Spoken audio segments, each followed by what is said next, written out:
Hi everybody, I'm meteorologist Gavin Sandel, and it's a term that we think of during the peak of summer, the peak of humidity and heat as well.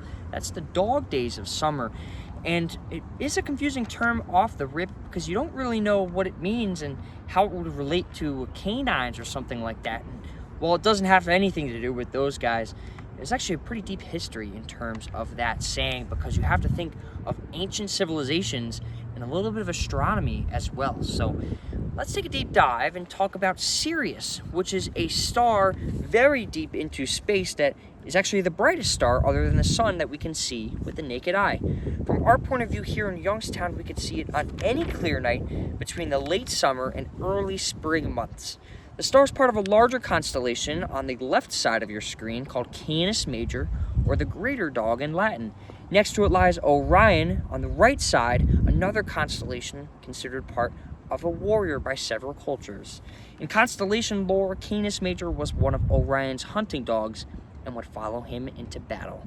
Because of Sirius's brightness, it was very easy for early civilizations like Egypt and Mesopotamia to track the star, but it wasn't as simple as the star being in one spot of the sky all year, as that Earth orbits the sun and tilts on its axis.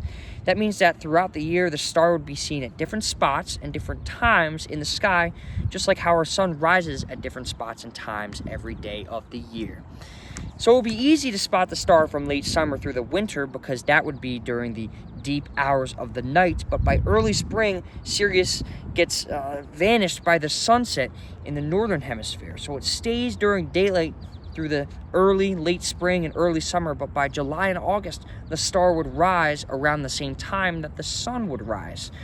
And though the star would get drowned out by the sun's light during the day, ancient astronomers knew the star was still there, but assumed that it added a little bit of heat on top of the sun to make it the hottest time of year. So it was during that period that people were so inclined and thought that they added some heat and made it the hottest time during summer. People today usually relate the dog days as a time of unusual heat and humidity. The star's rise differs based on latitude, so in ancient civilizations like Mesopotamia and Egypt, which are further south towards the equator, it would rise around July 19th. But further north, we near Youngstown won't be able to see the rise until August 11th.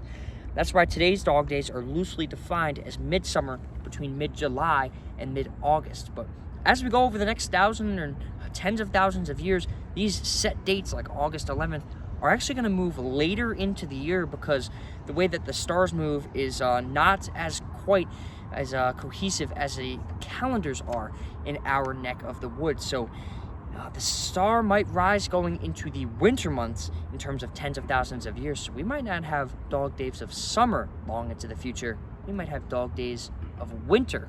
With that, for 21 News, I'm meteorologist Gavin Sandel.